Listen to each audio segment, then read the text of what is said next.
ভোরের আলো ফুটতেই নৌকাযোগে কুয়াশা মাখা সকালে জমে উৎপাদিত বিভিন্ন ফলমূল শাকসবজি নিয়ে হাজির বিক্রেতারা। রাঙামাটির সদর ইউনিয়নের কুতুকছড়ি বাজারের সাপ্তাহিক চিত্র এটি। এই হাটে পাওয়া যায় ভেজালমুক্ত তরতাজা সব শাকসবজি। শীতের শুরুতেই হাটে মিলছে আগাম আনারস, আর 12 মাসই পাওয়া যাচ্ছে কলা। বাজারে বিক্রি হয় পাহাড়িদের অন্যতম প্রিয় খাবার শামুক। প্রায়ই চোখে পড়ে বাঁশের চোঙ্গায় তৈরি হুক্কা, যাকে চাকমারা দাবা নামেই চেনে।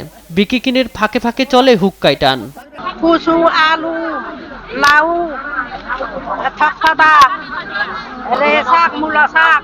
এখানে অনেক পণ্য পাওয়া যায়। এখানে আদা, হলদি, কাঁচা বাজার, গরু, ছাগল এগুলো প্রচুর পরিমাণ বাজারে মালপত্র উঠে। শাকসবজি বাদে এখানে পাহাড়িদের প্রিয় খাবার শুকরও বিক্রি হয়। বাদ পড়েনি ব্যাঙ ও কচ্ছপ। এছাড়াও এখানে পাওয়া যায় কুচিয়া, যা স্বাদে গুণে ও পুষ্টিমানে বেশ জনপ্রিয়। চিংড়ি, টাকি, লইট্টা, বাইন, ট্যাংরা, কাচকি সহ নানা প্রজাতির মাছের শুটকি রয়েছে বাজারে। এছাড়াও এই হাটে প্রচুর পরিমাণে দেশি মুরগিও পাওয়া যায়।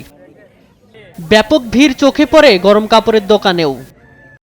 তবে এই হাটের বাজার দর নিয়ে রয়েছে মিশ্র প্রতিক্রিয়া। পণ্যের দাম শুনে অনেকেই হতাশ হন, আবার অনেকেই ভালো দাম পেয়ে কিনে নিয়ে যান জেলার বাইরে। এটা কুতুবছড়ি বাজারটা অনেক বড় বাজার, অনেক লোক আসে এখানে, অনেক বেচা বিক্রি হয়। মোটামুটি ঠিক আছে, কিন্তু এখন হলুদ কম।